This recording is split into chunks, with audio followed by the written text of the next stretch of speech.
Well, hello and welcome along to the start of a brand new season of this FM20 story. The head coach with me, Daniel, the Journeyman series combined with the Director of Football Challenge, and today we start season 3 with high hopes for Kettering Town. We've not been able to get another job as the final game of last season has come back to haunt us, particularly when clubs are labelling their vision and the reason that they don't think we can meet their ambitions. But of course, more importantly than that is Boxing Day, so a massive thank you to everyone who's following along as always. I really hope you had a brilliant Christmas and enjoyed the festive break. Hopefully we can start our season in fine form today, and we've also got some transfer news to go through as well. Our Director of Football's not done a huge amount, but he has worked a little bit more quickly than he did last year, and more importantly he's learnt not to release everyone, which has made such an impact on the squad we've got available. So I'm not sure what to expect. I think we've got to try and achieve the playoffs this year. Obviously that's if we stay for the entire season. If we look at the general media prediction, they think we're going to finish 6th. And if we go and have a look at the club vision, the board expects us to reach the playoffs as a minimum. So 7th or above has to be achieved, just like we managed last year. But fingers crossed we can start well and get ourselves a move. It's something we'd be really looking forward to.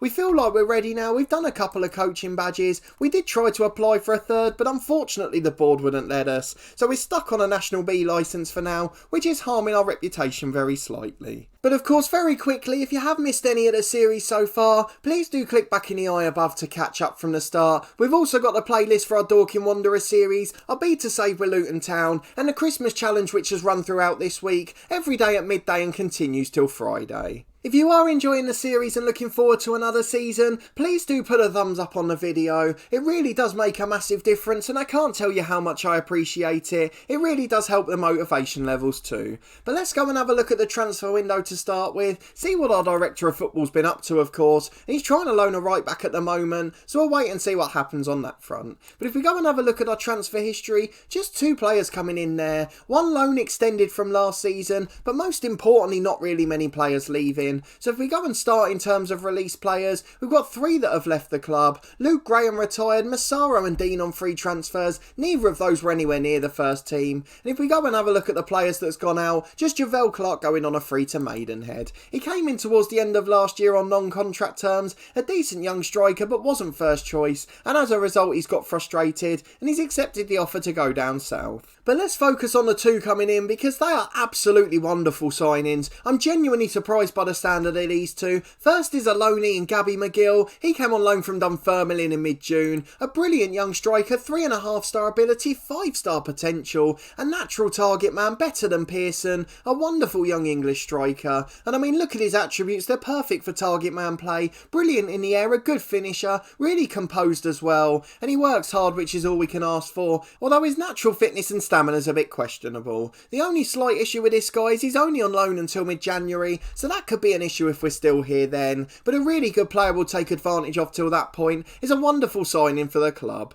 And then Cameron Evans is possibly even better, a free transfer who came in a couple of weeks ago. He's a centre half who can also play right back at 20, 4 star ability, 5 star potential, and I mean look at his attributes, you'd quite happily have him at a League 2 club. He's probably better than most of the centre halves we've got a Dorking in the other save, bit higher up the pyramid in that one. A really good player, high quality standard, a little bit lacking in composure and decisions, but everything else is fantastic, and he may have to start the season at right back until we potentially get this loanee in from Colchester. We've had a few that have rejected us, but he's trying to sign this guy. Let's just go and look if anyone else is in for him. They are, so we're probably not going to get him in truth, which is a shame because he's a pretty decent young right back, but I'm sure our Director of Football will go in for another. He's already tried to get 2 or 3 in. But if we go and have a look at the squad, just so you can see which players have left and haven't, we've managed to get Egbury and Goldthorpe on loan again. Our Director of Football sorted them out in the summer. I thought one of them left and then came back, but that can't have been the case if they're not on that transfer list. But aside from that, we've pretty much managed to keep the squad together, so the only real weakness is at left back. We're a little bit short for backup in central midfield, probably just Connor Kennedy that can cover that, and at right back if we don't go for Evans today, we are just left with Javan Vidal. But aside from that, we've got a really good side, and he's trying to address the 1 or 2 problems we've got, so I can't complain about the squad we've been left with. It's certainly a far cry from the start of last season. So let's go and have a look at the dynamic screen, see how everyone's settling in, and minimal changes meant good things for this screen. Team cohesion still very good, dressing room atmosphere and manager support excellent, everything looking pretty rosy. And if we go to the development centre to see if there's anyone we can promote, in the under 23s we've just got the 3 backups. Mitford's there if we desperately need him, but in the under 18s we've still got lots of talent, and Glyn Taylor's going to be promoted to the first team. He's a backup left back who we're going to get on the bench this year. He's a good player at 17 years of age, and he just needs development now, a really good youngster. Hopefully we can help him on his way to stardom. A good backup for Scars, and a position we don't want our director of football to worry about. We don't want him signing a left back because there's just one in the squad, so hopefully this will solve that problem, and we'll give him odd 15 minutes where we can. Of course he may not be on the bench for some games as we go and get into the first one against Darlington, a really big game to kick off the season. I'm not quite sure how Darlington did last year. Let's just go and double check how they got on. They finished in 7th in the playoffs as well. So 2 good sides from last season trying to compete at the top. We're going to stick with the same tactic for now. We haven't got many changes in the squad, so why change the way we play? We'll go and pick the starting 11 and we'll be back to run through it in a moment. Okay, the lineup's picked and it is as follow for today. The one big decision is I've chosen to go for Vidal at right back just because otherwise I had to play Philby centre half. I wanted to make sure we were protected there, so we're going to go for the first choice centre backs. Let them build their partnership and then hopefully we'll get in a lone right back, and by the next episode we'll have a complete 11 barring any disastrous injuries. So we've got Manny Adem in goal, Vidal and Scars are the fullbacks with Evans and Williams in the middle, Goldthorpe and Maycock in central midfield,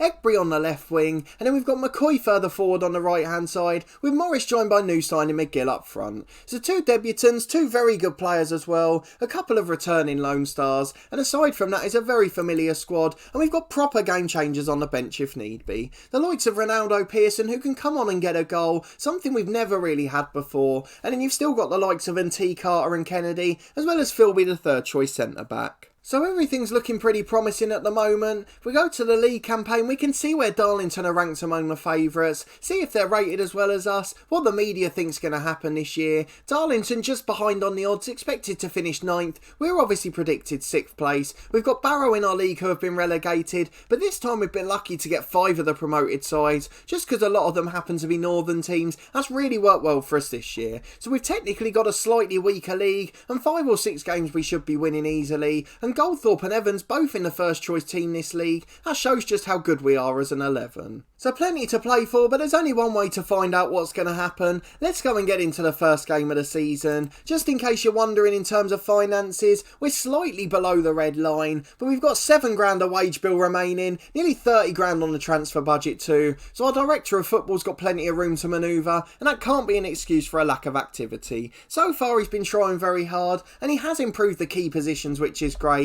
but let's go and find out if it's paid dividends or if we're going to regret not having that right back yet. Into the first game of the season then, they've got Adam Campbell on the left wing, Will Hatfield central midfield, a few really good players in that squad, but of course we've got a pretty decent 11 ourselves, with a tactic we know well and players that know each other. Hopefully we'll be able to get a good result. There's quite a few here at Latimer Park, although not as many as for the playoff campaign. Of course that ended in disappointment last year, but it's a great experience for us moving forward. It's Vidal at right back early on to Evans, the new centre half goes long downfield, but the highlight ends, there was obviously no action to come, and with 5 gone there's not been a shot at either end. Darlington at right back with a throw in though, into the centre of the pitch but back to Atkinson, long ball forward and it's held up well, Morrison doing a good job as a target man. Back to Atkinson the right back and skipper again, long ball forward to Adam Campbell on the left, the former Newcastle youngster tries to shoot but it's blocked, back to Haygarth, what a goal that is. I don't really know what you can do about that. You can't legislate for a screamer from 30. He was under a bit of pressure, he just hit it first time, absolutely wonderful strike, and with the first shot of the match we trail 1-0, but I'm not sure we can really fault the lads for it. It's Campbell with a long ball forward for Darlington, the keeper out to the right wing on Pemberton. It's not been a good start though, and that does concern us. Pemberton getting forward on the right again, delivers to the front post, Vidal gets away, Maycock with a chance to bring it forward, and he finds James Morris with 2 running off him, but in the end he goes back to Williams. Long ball forward for McGill who loses out, into Pemberton again, back to Varasenovic and it's long ball forward, but it only finds Joe Scars at left back. Long ball over the top, there's the route one we know and love. Lysett manages to get it away though, and Scars goes shorter this time to Maycock. He's got a chance to charge forward. Into the back stick, McGill picks it up. Great first touch and finish, but it's tipped wide and it's deflected onto the player, and we've got a chance to come forward on the left again. I really thought we'd got the equaliser there. We're going to demand a bit more from the lads, and we're just under 20 gone. We trail 1-0, but we've probably been just the better side. It's Goldthorpe with a free kick on the left, straight to Campbell at the back post. The goalkeeper claims it. Why did we see that? We don't want to watch awful set piece plays.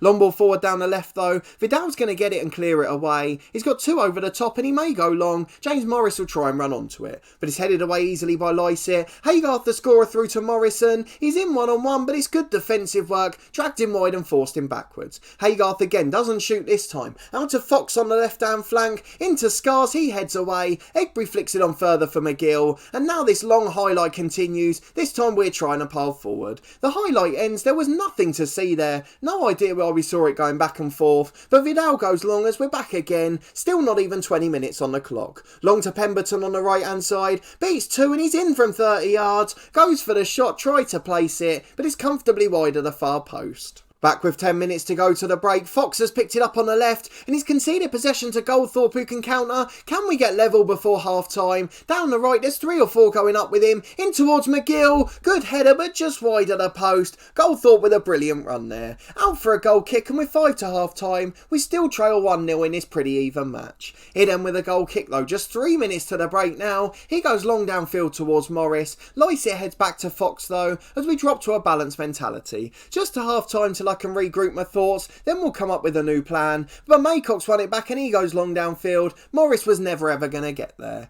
Well, Campbell's taking an age and he's now going to eventually clear it downfield, all the way down the left towards Campbell. He flicks it on to Morrison, he gets it and holds it up well. He finds Campbell out on the left again. Out to Fox, the left back. Tries to switch it to Hatfield, but well intercepted by McGill. Morris gets there and he goes long, but again is pretty aimless in truth. We're really not looking too threatening in this half. I'm going to have to go attacking actually, and we're just going to demand more from the lads, ask them to show a little bit of passion. Evans the centre half with a poor header away. Farasanovic with a shot just over. Really poor defending. We're not looking good here. This has been a pretty disturbing start to the season. 30 seconds to half time though. Goldthorpe with a corner. Can we make amends? It's not even beating the first man. I hate watching those sorts of corners as Goldthorpe gets a second chance. This one straight to Lysett. Hatfield clears again. Straight to Goldthorpe on the right though. Out to the back post. McGill back to Egbury. Had to do better with that one. Straight at the keeper from the edge of the box. Either side it could have been 1-1. A half-time whistle goes. 1 shot on target each.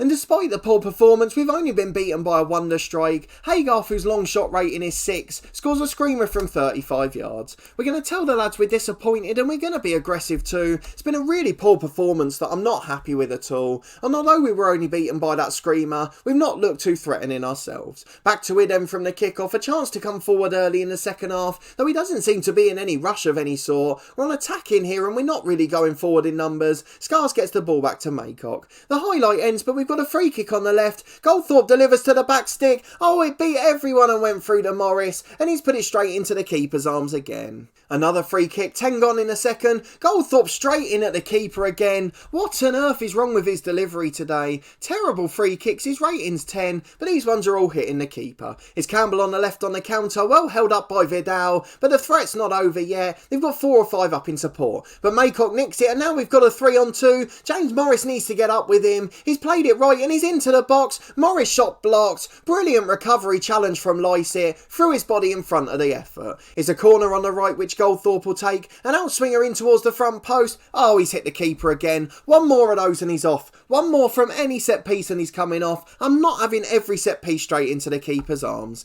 62 minutes gone. Let's make some changes. Scars has had a poor game at left back. We're going to just change him to a defensive duty for now and we'll make some other substitutions to start with. The problem is I can't really see an area we can strengthen and we're not really much better on the bench, so I'm just going to confirm for now with that 1 tactical tweak and we'll leave it until the 75-minute mark. Williams with a long ball forward down the left, absolutely no one there, he passed it into no man's land. Pemberton can now come forward on the counter and he's got 2 or 3 running off him. Morrison in the box, Vidal's played him onside, he then makes a really good save and I've got a sneaky feeling this isn't going to be our day. We haven't really looked like scoring. Well, just over 15 to go. We've got a throw on the left with Scars. Maycock concedes possession again though. We'll just see out this highlight and then we'll make our changes. It's really not been a good performance now. Varasanovic is in, shoots from 25, just wide of the post for a goal kick. And we've got some fitness problems in the team as well, and that's something I don't know we can rectify. Ronaldo Pearson's going to come on up front. He's going to replace McGill, who's knackered. Evans is knackered too, so Philby on for him. Get the ones who are struggling for fitness off. And then Daniel and T's going to come on for Ollie McCoy. He's had a poor game on the right flank. Well, 4 minutes to go. We're back with Pemberton on the right. Still, it's Darlington carrying most of the threat. Out to the left flank for Whittle. He's got acres he can cross it into. And it's blocked by Vidal. Really good defensive work. Out for a corner kick to the away team. It doesn't look like we're going to get anything out of this game. If we do, we're certainly not going to win. As Campbell crosses, he's in towards Pearson. The sub heads away. Pemberton volleys back in. Great save by Manny Idem. Is the only thing that stopped it being 2 here. We've got warnings to close down Morrison, which we're going to go and do.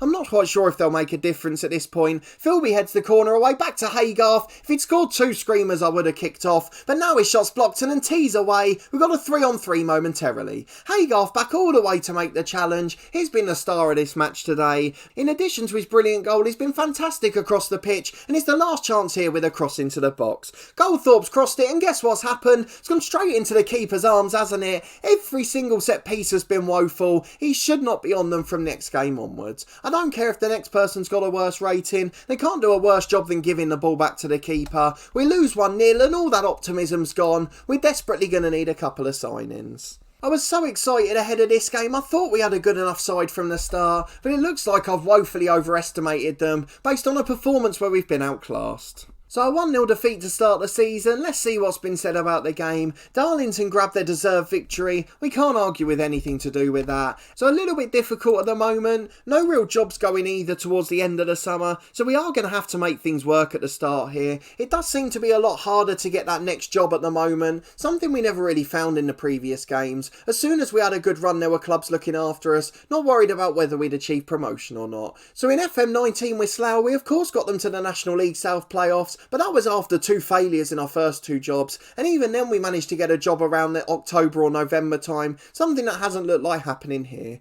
We've got them to the playoffs, so let's see if a job comes up. I'm not worried about whether it's in the UK, but I don't think our reputation's big enough to go anywhere else, so I think that's where we're going to be limited to. But a really disappointing performance and result to start the season. Let me know in the comments what you thought of the transfers. If you enjoyed the episode, please put a thumbs up on it. I really do appreciate it greatly. And let's have a look at when we're next going to be back. I think we'll probably leave it around a month or so. There's always loads of games in August at the start of the season, so we'll probably come back around the start of September. We'll be back for one of those games, so keep your eyes peeled. That episode will be back on Saturday. Back to our normal schedule following Christmas Day now. Every other day we'll have an episode from this series, and the same from Dorking Wanderers will be back tomorrow. That'll be the first episode post-Christmas in that series. The only other day we won't have an episode from one of these stories is New Year's Day 2020. That's when we'll have our end of year channel review and update, just to see how things are getting on. And of course, don't forget our Christmas series is still going every day at midday, so make sure you check back for that one tomorrow lunchtime. But a massive thanks for watching this one. Subscribe to the channel for daily FM20 content from both of these long-term stories and from that Christmas save. Again, I hope you had a wonderful Christmas and that you'll have a great New Year too. And I hope to see you next time on Saturday for the next episode with Kettering, as we try to get back to winning ways in the National League North.